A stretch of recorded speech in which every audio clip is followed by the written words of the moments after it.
Well, hello, shiny, crafty people. Welcome back to the channel. Tim Totten here, and I thought I would bring you a quick Christmas message that has nothing to do with Christmas. It's all to do with masks. I'm actually at my workshop. It's Christmas Eve, and my staff has a day off, and I had a little bit of time to come play with this fun new mask design that I just found. It is a variation of the 3D mask, but it is so much easier than the typical 3D mask. It just uses a rectangle design, so you don't need a special template or anything. And when it's finished, look how cool that design gets to be. It's actually really comfortable too. I'll give you my rating at the end of the video. So why don't we come down here to the cutting table and I'll show you what we need. So I'm gonna just do it all in one camera today, like the old videos. I do need 2 rectangles of fabric. Now for my size, I had cut it 9 inches by 10 inches. This one is a little bit smaller. This one barely fits me. This is more of like a large or a medium large size. This one was cut 8.5 by 9.5. And then you could do 7.5 by 8.5 if you wanted sort of a more medium size mask. And then I cut the elastic pieces about 7 inches long for this one. So between 6 and 7 inches would be fine. Or you can go up to like 8 inches and then put little toggles on it, which I typically do. So what we're gonna do is sew around all 4 sides and leave just a small opening to turn it inside out. And I'm gonna use a 1/4 inch seam allowance. So let's go over to the sewing machine and I'll show you how to do that. We're here at the machine now, and I'm just gonna use my standard presser foot to sew all the way around, leaving, of course, a little opening to turn it inside out. Now, if I were doing a bunch of these, I would definitely bring out my sewing machine, or my iron, I should say, and iron everything perfectly. But today, I'm actually going to use a bamboo wooden press. That's what this is right here. And I'm going to use that instead of anything else. So I'm just going to, I should have started off a little bit. I'm leaving an opening, a hole here, so I can turn the entire thing inside out. I will just clip my corners. That's just getting some bulk of this fabric out so I can push out nice corners here. So I'll do that on all 4 of my corners, being careful not to clip into the stitching. But I'm just getting some of the bulk of the fabric out of the corner. Now I will use my bamboo turner, or my bamboo press here, to point into the corners here, but you could use a knitting needle if it wasn't too sharp, or a stiletto that wasn't too sharp either. A bodkin really is a better choice. Or they have things designed specifically to turn things inside out. So here, I'm gonna turn this inside out. We're just getting a rectangle fabric, 2-sided fabric when we're done. So I'm gonna push that all in there. And even if you're a novice sewer, I don't think this one's that hard to do. You just have to follow a couple simple directions. I'm making this one because I saw a really cute pattern for it, that somebody did one of those videos where they don't talk, they just show it off. And I thought it might help for you to hear some of the reasons why we're doing things a certain way. Now, one of the things I'm gonna do to get these edges in here properly, I'm just gonna run my finger through that and press that from the inside. I'm kind of pulling the fabrics apart and pressing it. This is in lieu of bringing an actual full iron over here. And like I said, if I was doing more than one of these, I would definitely get the iron out. But I want to show you how ways to do if you don't have an iron, or if your iron's not accessible and you want to kick out a quick, cute mask. Especially if maybe you're watching this today. I'm going to post this today on Christmas Eve. And if you're watching it today with me, well, then you could get into that and do it. So I've pushed all that out. I'm gonna sort of get it back to a rectangle. I chose a geometric fabric on one side because, in fact, I can flip it over to the geometric side and see if I'm properly straight, if I've got any weird lines going on, although it wasn't pressed straight. So the way you would use this, this press would be to hold and push along, and it will actually compress. So you have to do it against a hard surface. I have a wooden surface down here, and I'm using wood against wood, so it's kind of nice. If you don't have steam or an iron with you, you can use a press. So I do that wood press. All right, all around. Perfect. Our next step is to make sure we close up this hole. This is the hole that we just turned it through. So I want to fold those edges in. One of the secrets to this is grab one end, hold it still, and then pull out on the other end, and it'll pull everything sort of flat. And then you can use whatever you're using to press, either an iron or this type of press to really press it down. All right, I'm gonna get this into the machine right here and start, and I'm just gonna use the edge of the presser foot, not even the full outside edge, the inside edge, to do a really close edge stitch.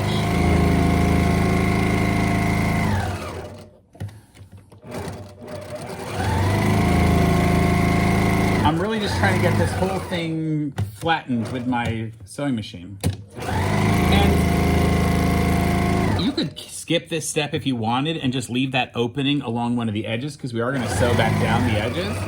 I just think it makes it look nicer. It's simpler to do. Back where we started. Okay, our next thing is decide which side we want to be our outside and which is going to be the top. So this is going to be my outside fabric and this is going to be the top. So what I'm going to do there is I'm going to fold this thing. I'm going to put this thing with the outside down with the top here at the top, and I'm going to fold in half to get our center point. And then I can use our fingers to finger press at each of those edges, or we can use our wood press. And now we have that center point. I know where I can see where that is. And then I'm going to fold the bottom edge up to that center point. Bottom edge up, and then I'm going to use a couple of pins just to hold this in place, just so it doesn't go anywhere. I'm putting the pins somewhat near the bottom. You'll see that, near the lower edge. Then I need to find the center. So I'm going to fold the whole thing in half, and I will finger press again. And here's where I'm going to use a chalk pencil, and I'm just going to chalk a mark there. And then I'll come back along with my grid, and I'm going to draw a line from this corner of the fabric to that point. And we're going to sew along that in just a minute. And I'll do the same thing over here, from this point over here to the center. You want to use chalk or something so that you don't, you can take it out later, or you'd have to use a decorative, ink that you didn't mind. I'll back stitch at the corner here and just sew all the way down to the point, almost going off the fabric, like really right to the point of that fabric. Back up the other side. All right, so that's the bottom, and this is where our chin will go in. And then I'm going to find the center point on each side here. And the center point of here, of this side, so I'm going to fold up and find the center point. Use my fingers to really finger press that in, and I'll just go ahead and mark it with a little mark there. Same thing on the other side. Fold it up in half, finger press that, find that mark as well. Could have used a pin as well. And then we're going to fold the top down to there to create the part for our nose. So I bring that point down to where I just put that mark on each side. And just for myself, to make sure this doesn't mess up, I will go ahead and pin it again on each side. You can imagine how fast you could do if you were doing a bunch of these, like assembly line, Oh my goodness, you get so quick with it. Same thing, we're going to fold in half here to find a center point at the top. Fold that in half. I now have the center point at the top. I'll give myself just a little bit of a mark. And then I'm going to connect those corners, these corners, to that center with my grid again. This is just for our other line of stitching. Now, if you thought you were really good at this, you could just eyeball it, put it in the machine, and hope that you found from one to the other, but I'd be a little worried about that. So I'm going to do it with my device. All the way down. Perfect. Look at that. So I have that other point. And what the benefit of doing it this way is, normally when you do a 3D mask, you fold the two sides up, and then you stitch maybe at the top and the bottom, and then you have to come in and put a stitch down each side. This way, this top flange is going to do that. It's going to look really great. So, and actually some people will go ahead and fold this out and stitch it down, which is, I think I'll try that on this one. I think I'll do it that way. I think it would be kind of fun to fold that out and see how it goes. All right, so I'm going to fold this top back out along the stitch. And I'll back stitch at the top, stitch all the way down where it just about goes off the fabric, right? Turn it around. Again, this is folded, this chin one is folded back. I'm using about a stitch length of 2 on my machine.